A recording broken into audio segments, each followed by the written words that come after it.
अस्सलाम वालेकुम व्यूवर्स, मैं हूं आपकी एस्ट्रोलॉजर नूर चौधरी और आप देख रहे हैं मेरा चैनल नूर एस्ट्रोलॉजर। अगर अब तक आपने मेरा चैनल सब्सक्राइब नहीं किया तो जल्दी से मेरा चैनल सब्सक्राइब करके बेल आइकन पे क्लिक कर दें ताकि आपको मेरी आने वाली तमाम वीडियोस मिल सकें। आज की वीडियो में मैं आपको इस साल 2020 के चौथे और आखिरी चांद ग्रहण की मुकम्मल इंफॉर्मेशन देने जा रही हूँ।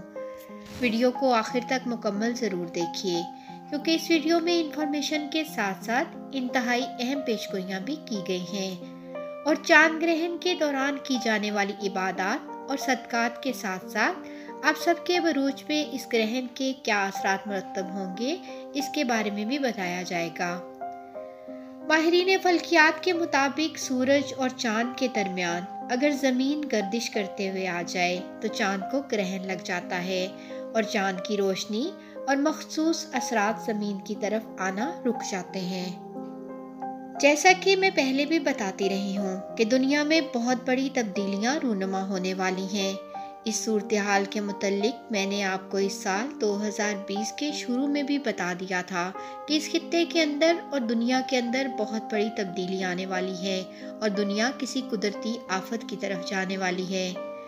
2020 एक ऐसा साल था जो 256 साल के बाद अपने साथ 6 ग्रहण लेकर आया था और ये ग्रहण ज़मीन और इसमें मौजूद मखलूक़ात के लिए हरगिज़ मुफीद साबित नहीं हुए। 30 नवंबर 2020 को इस सिलसिले का आखिरी चांद ग्रहण होना अभी बाकी है। हालांकि 30 नवंबर 2020 वाला चांद ग्रहण पाकिस्तान के किसी भी इलाके में देखना मुमकिन नहीं होगा क्योंकि ये चांद ग्रहण पाकिस्तानी स्टैंडर्ड टाइम के मुताबिक दोपहर के 12:32 पे शुरू होगा। दोपहर 2:42 पे ये ग्रहण अपने अरूज पे होगा और इस ग्रहण का इख्तिताम शाम के 4:53 पे होगा। इस चांद ग्रहण का टोटल दौरानिया तकरीबन 5 घंटे और 25 मिनट होगा। पाकिस्तान में दिन होने की वजह से ये चांद ग्रहण देखना मुमकिन नहीं होगा, लेकिन इसके असरात फिर भी मुरत्तब होंगे। चांद ग्रहण इस दफ़ा यूरोपियन कंट्रीज़ में ज़्यादा देखा जा सकेगा। ये ग्रहण America, Australia, Chile, Philippine, USA, Taiwan, Peru, Sydney, Canada, Hong Kong, South Korea, Japan, Iceland, Mexico, New Zealand, Rico और क्यूबा में देखा जा सकेगा। ज़मीन पे इस ग्रहण के इंतहाई नहस असरात मुरत्तब हो सकते हैं। इस ग्रहण के नतीजे में कुदरती आफात, ज़लज़ले, ख़ास तौर पे आंधी तूफ़ान और बारिशों की शिद्दत में बेपनाह इजाफा हो सकता है। ख़ास तौर पे ताकतवर तूफ़ान आ सकते हैं जिसकी वजह से दुनिया में बड़ी तब्दीलियां भी वक़ूअ पज़ीर हो सकती हैं। कई खित्तों में जंग का ख़तरा भी बढ़ सकता है और हुकूमतों के लिए ख़तरात में भी इजाफा हो सकता है। अवामी बगावत और हंगामे भी फूट सकते हैं और किसी भी किस्म की गैर मामूली कैफियत और बहरान की सूरत हाल पैदा हो सकती है। बिलखसूस अमेरिका, जहां नई आने वाली हुकूमत को आते ही बगावत और मुआशी परेशानी का सामना करना पड़ रहा है। इस ग्रहण की वजह से इसकी शिद्दत में और भी इजाफा हो सकता है। इसके साथ साथ दीगर मुल्कों में जहां ये ग्रहण नजर आएगा कुदरती और नागाहानी आफात का सामना करना पड़ सकता है जिससे बड़े पैमाने की तबाही का खदशा है। मगर आप तमाम से गुजारिश है कि अल्लाह के हुजूर तौबा इस्तग़फ़ार की कसरत करें ताकि ग्रहण के नहस असरात कम से कम अहले ज़मीन पे मुरत्तब हों और सदकात में भी इजाफा करें। इस ग्रहण के तकरीबन तमाम बरूज पे भी मनफी असरात मुरत्तब होंगे। आइए देखते हैं आप सबके बरूज पे इस ग्रहण के क्या असरात होंगे। ये ग्रहण बुर्ज सौर की 14 डिग्री पे लग रहा है। चांद ग्रहण आमतौर पर 6 माह तक इंसानी जिंदगी पे असरअंदाज होता है। अब जिस किसी के ज़ायचे पैदाइश में चांद 14 डिग्री के करीब करीब होगा उन लोगों पे इस ग्रहण की नेगेटिविटी का ज़्यादा असर पड़ेगा, लेकिन हर किसी के ज़ायचे में सियारों की पोजीशन मुख्तलिफ होने की वजह से इसका नतीजा आप सब पे मुख्तलिफ हो सकता है। अब मैं बारी बारी आपके सब बरूज पे इस ग्रहण के होने वाले असरात के हवाले से बताती हूँ। سب سے پہلے برج حمل سے شروع کرتے ہیں۔ برج حمل والوں کے دوسرے گرہن میں یہ چاند گرہن ہوگا۔ دوسرا گھر بنیادی طور پر فائنینس، پیسہ اور فیملی کے بارے میں اشارہ کرتا ہے۔ اس گھر میں یہ چاند گرہن ہونے کے پیش نظر ان لوگوں کو پیسے اور فیملی کے بارے میں تشویش لاحق رہے گی۔ فیملی سے متعلق اخراجات میں اضافہ ہوگا۔ غیر ضروری اخراجات پر ان لوگوں کو کنٹرول رکھنے کی ضرورت ہے۔ اس چاند گرہن کی وجہ سے ان کو مالی معاملات میں بھی بہت نقصان ہو سکتا ہے۔ ان کو اپنی فیملی پر زیادہ توجہ دینے کی ضرورت ہوگی۔ برج ثور، یہ چاند گرہن برج ثور کے پہلے گھر میں لگ رہا ہے۔ اس چاند گرہن کا اثر برج ثور کے پہلے گھر پر ہوگا۔ ان کو اپنی صحت کے بارے میں مناسب خیال رکھنے کی ضرورت ہے۔ صحت کا کوئی بڑا مسئلہ ان کو پریشان کر سکتا ہے۔ یہ لوگ فوری طور پر اپنے ڈاکٹر سے مشورہ کریں۔ اس وقت انہیں اپنی شادی شدہ زندگی کے بارے میں بھی محتاط رہنے کی ضرورت ہے۔ ان کے لائف پارٹنر کو جذباتی مسائل کا سامنا کرنا پڑ سکتا ہے، جو ان کے آپس کے تعلقات کو بھی متاثر کر سکتا ہے۔ اس کے علاوہ اگر یہ لوگ کاروبار میں انوالو ہیں تو ان کے اپنے بزنس پارٹنر کے ساتھ بھی کچھ اختلافات ہو سکتے ہیں۔ برج جوزا، یہ چاند گرہن برج جوزا کے 12ویں گھر میں ہوگا۔ اس سے ان لوگوں پر کچھ اچھا اثر پڑے گا۔ یہ لوگ اپنے دشمنوں سے جان چھڑا لیں گے۔ اس دوران ان میں پانی سے پیدا ہونے والی بیماریوں کے زیادہ امکانات ہیں۔ یہ لوگ معمولی مسئلے کو بھی نظر انداز نہ کریں۔ ان لوگوں کے اخراجات بھی بڑھ سکتے ہیں، لہٰذا یہ لوگ سوچ سمجھ کر پیسوں کو خرچ کریں۔ 12ویں گھر میں رقم کا نقصان، اچانک بڑا خرچہ اور برج جوزا کے افراد کی کوششوں کو اچھا رزلٹ نہ ملنے کے چانس بھی ہو سکتے ہیں۔ برج سرطان، یہ چاند گرہن برج سرطان کے 11ویں گھر میں ہوگا۔ اگر یہ لوگ کسی کے ساتھ عشق میں مبتلا ہیں تو ان کو اس دوران کچھ اختلافات کا سامنا کرنا پڑ سکتا ہے۔ یہ گرہن ان کے 11ویں گھر کو براہ راست متاثر کرے گا، لہٰذا مالی فیصلوں میں دانشمندانہ فیصلے کریں ورنہ نقصان ہو سکتا ہے۔ برج اسد، یہ چاند گرہن برج اسد کے 10ویں گھر میں لگ رہا ہے۔ 10واں گھر power, authority, reputation, business, profession اور شہرت کے بارے میں اشارہ کرتا ہے۔ اس چاند گرہن کی وجہ سے ان افراد کی پروفیشنل لائف میں بہت مشکل وقت آ سکتا ہے۔ کاروباری افراد کو بزنس کو چلانے کے لیے زیادہ احتیاط کرنے کی ضرورت ہوگی۔ یہ لوگ اپنی صحت کا خاص خیال رکھیں اور ان کو اپنی ماں کی صحت پر بھی پوری توجہ دینے کی ضرورت ہوگی۔ اس وقت کے دوران کسی بھی پراپرٹی یا زمین کی خرید و فروخت کرتے وقت محتاط رہیں۔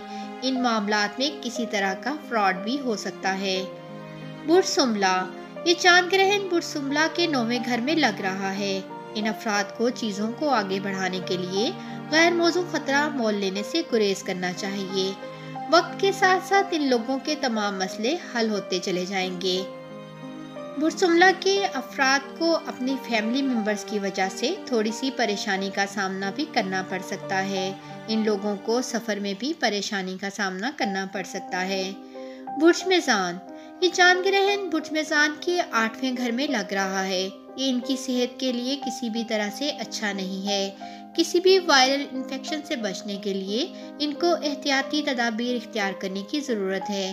ان کو فائنینس اور فیملی سے متعلق معاملات کو نہایت اچھے اور مناسب طریقے سے نپٹنے کی ضرورت ہوگی۔ اگر یہ لوگ فیصلہ غور سے کریں تو ان کے لیے نقصان کے امکانات تھوڑے کم ہو جائیں گے۔ برج عقرب، یہ چاند گرہن برج عقرب کے 7ویں گھر میں لگ رہا ہے۔ اس گرہن کی وجہ سے یہ افراد پریشانی کا شکار ہو سکتے ہیں۔ ان افراد کو کام کرنے کے لیے کچھ نئی ذمہ داریاں سونپی جا سکتی ہیں۔ یہ گرہن برج عقرب کے لوگوں کو بڑی حد تک متاثر کرے گا۔ انہیں ذہنی تناؤ کی وجہ سے کسی اچانک ہونے والے نقصان یا غیر متوقع بیماریوں سے بچنا چاہیے۔ اس دوران ان لوگوں کو اپنے لائف پارٹنر کی صحت کا بھی خیال رکھنا چاہیے اور کسی بھی جھگڑے سے بچنا چاہیے۔ برج قوس، یہ چاند گرہن برج قوس کے 6ٹھے گھر میں لگ رہا ہے۔ اس سے ان لوگوں کو ذہنی پریشانی ہو سکتی ہے۔ اگر یہ لوگ کسی بھی مسئلے سے دوچار ہیں تو وقت کے ساتھ ساتھ معاملات ان کے لیے سازگار ہوتے جائیں گے، تاہم اچھے وقت کے لیے ان افراد کو صبر کرنے کی ضرورت ہے۔ یہ لوگ اگلے چند مہینوں تک اپنے غیر ضروری اخراجات پر نظر رکھیں۔ इस चांद ग्रहण की वजह से इनकी सेहत या सफर के अखराजात में इजाफा हो सकता है। बुर्जद्दी, ये चांद ग्रहण बुर्जद्दी के 5वें घर में होगा। बदकिस्मती से मोहब्बत के मामलात के लिए ये वक्त सही नहीं है, जैसा कि इस वक्त के दौरान इनका अपने लवर से झगड़ा हो सकता है, लिहाजा ये लोग मोहब्बत में मोहतात रहें। इन अफराद को ज़रूरत से ज़्यादा अच्छे तरीके के साथ अपनी मोहब्बत को संभालने की ज़रूरत है। बुजदिल्लु, ये चांद ग्रहण बुजदिल्लु के 4थे घर में होगा। ये लोग काम के लिहाज से गैर आरामदेह पोजीशन में हो सकते हैं। इन लोगों को काम पर अपनी पोजीशन मजबूत करने के लिए ज़्यादा से ज़्यादा मेहनत करने की ज़रूरत है। चांद ग्रहण के असरात की वजह से इनको सेहत का कोई बड़ा मसला भी दरपेश हो सकता है। ये अपनी और अपनी वालदा की सेहत का भी खास ख्याल रखें। काम के दौरान मोहतात रहें ताकि किसी भी मुमकिन नुकसान से बचा जा सके।